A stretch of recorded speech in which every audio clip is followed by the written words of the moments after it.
Arkadaşlar merhaba. Sanat, felsefe ve edebiyat okumalarımıza devam ediyoruz. Bugün sizlerle Giorgione'nin Three Philosophers adlı eserini müzakere etmek istiyorum.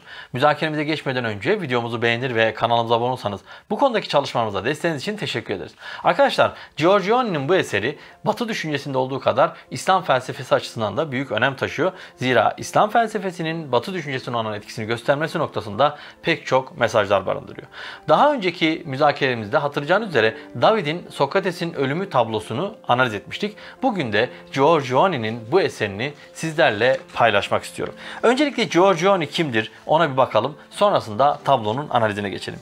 Giorgione gerçek adı Giorgio Barbarelli de Castelfranco olan, yüksek Rönesans akımına yön veren İtalyan ressam olarak ifade ediliyor. Bugün kesin olarak ona mal edilen tablo sayısı 6 olmasına rağmen Giorgione erişilmez eserleriyle bilinmekte. Kimliği ve eserleri hakkındaki bilinmezlik onu Avrupa resim tarihinin en gizemli ressamlarından biri haline getirmiş. Giorgione'nin hayatına dair kısıtlı bilgilerin tamamı Giorgio Vasari'nin Vita adlı eserinden elde edilmiş arkadaşlar. Ressam 1478 yılında Castelfranco Veneto isimli ufak bir kasabada doğuyor. Zaman zaman Zorz olarak da geçen Giorgione ismi Büyük George anlamına geliyor. Kaç yaşında Venedik'e gittiği bilinmemekle birlikte Venedik'te Giovanni Bellini'nin çırağı olduğu, orada kalıp orada ün kazandığı bilinmektedir arkadaşlar. Dönemin belgelerine göre Giorgione erken yaşta 23 yaşlarında keşfediliyor ve döneminin ünlü isimlerinin portrelerini çiziyor. Ve Venedik'teki Duca Sarayı'nın salonlarından biri içinde resimler çiziyor. Giorgio Vasari'ye göre Giorgione'nin hayatındaki en önemli olay 1500 yılında Venedik'te Leonardo da Vinci ile tanışmasıdır. Ve bu onun hayatında büyük bir etki uyandırmıştır. Tüm tanıklıklara göre Giorgione romantik etkiler altında olan, sanatın duysal ve hayal gücü dolu zarafetini bilen, şiirsel melankoliye yatkın bir insan olarak karşımıza çıkıyor. Dahası ressam Leonardo da Vinci'nin 20 sene önce Toskana'da yaptığı gibi Venedik resmini tüm antik katı kurallardan kurtaran, özgürlük ve ustalığı resmin temellerine yerleştiren bir kişilik olarak ifade edilmiş. Bu bağlamda Giorgione resme bir takım yenilikler getiriyor. Altar panoları ve portreler dışında konusunu İncil'den ya da klasik dönemden almayan, belirli bir öyküyü betimlemeyen resimler de çiziyordu. Konulu resimlerinde ise harekete yer vermiyor, daha çok lirik ve romantik duyguların uyandığı ruh halini yansıtıyordu. Giorgione çok genç yaşta hayatını kaybediyor arkadaşlar. 1510 yılında, yani sadece ve sadece 32 yaşında hayata veba salgını nedeniyle gözlerini yumuyor. Ve bu 32 yıl içerisinde çok büyük eserler bırakıyor. Giorgione 3 Filozof adlı eserini 1508 ve 1509 yıllar arasında yapmış ve bugün Viyana Sanat Tarihi Müzesi'nde sergilenmektedir. Tabloda karanlık bir mağaranın önünde 3 filozof simgelenmekte ve arka planda bir ev ve güneşin batış anını gözlemlemekteyiz. Ve burada dingin ve doğal bir ortamda tasvir edilen 3 kişiye baktığımız zaman birisinin yaşlı, diğerinin orta yaşlı ve bir diğerinin de genç olduklarını gözlemleyebiliyoruz. Nitekim bu tablo ile ilgili yapılan yorumlamalarda yaşlı olan kişinin antik Yunan'da Aristoteles ya da Platon'u, ortadaki duran sarıklı kişinin İslam aleminden İbn Sina ya da İbn Rüşd'ü temsil ettiği ve yerde oturan genç figürün ise Rönesans'ı ya da hümanizmi temsil ettiği ifade edilmiştir. Bu tablo ile ilgili yapılan bir diğer yorumda ise bu üç kişinin Musevilik, İslam ve Hristiyanlık ya da Pisagor ve onun iki öğretmeni Thales ve Ferikidis olduğu söylenmiş. Fakat bu iki görüşün de geçersiz olduğu söylenmekte. Zira bir tanesi, yani dinlerle ilgili olan Musevilik, İslam ve Hristiyanlık sıralı diziliş noktasında, ikincisi ise karakterlerin her birinin farklı bir kıyafet tarzının olmasından dolayı reddedilmiştir.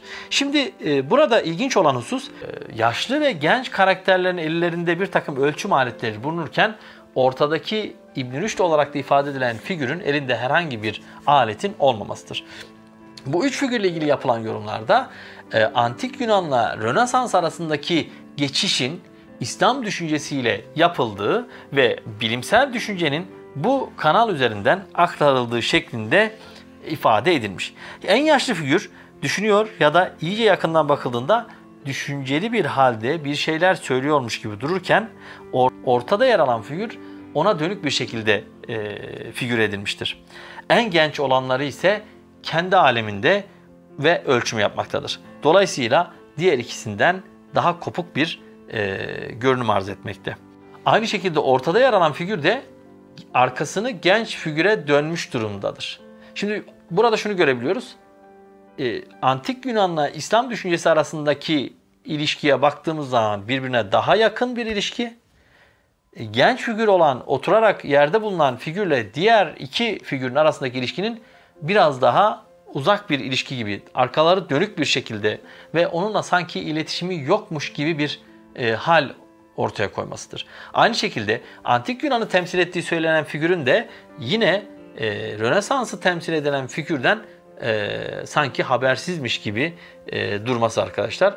Burada resmin kendi bütünü içerisinde dikkat edeceğimiz bir noktada genç figürün karanlık mağaraya bakması, elinde ölçüm aletleri olması ve arkasında da İslam düşüncesi ve onun arkasında Antik Yunan düşüncesinin olduğunu gözlemliyoruz. Ve burada aslında Antik Yunan düşüncesindeki ölçüm ve teknik bilgiyle İslam düşüncesinden geçen bu bilgilerin Rönesans'taki yeni düşünce akımıyla beraber, genç fikirlerle beraber tekrar değerlendirileceğine bir işaret var.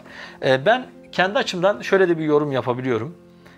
Tabloya baktığım zaman 3 filozofun olduğunu görüyoruz.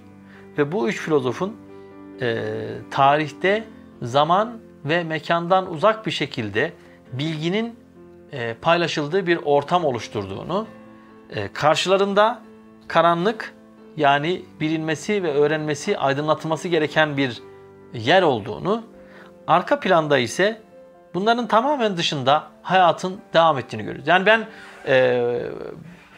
tabloda kendi hislerimi ifade edecek olsam bu şekilde bir yoruma gidiyorum.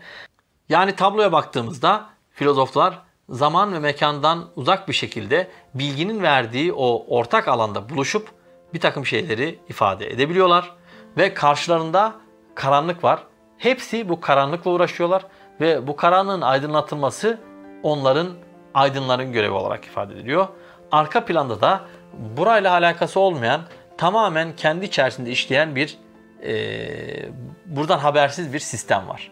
Yani bilimin aydınlattığı karanlıklar, filozofların ortak alanlarda buluşmaları ve bir de hayatın doğal akış içerisinde ilerlemesine işaret edildiğini ifade edebilirim.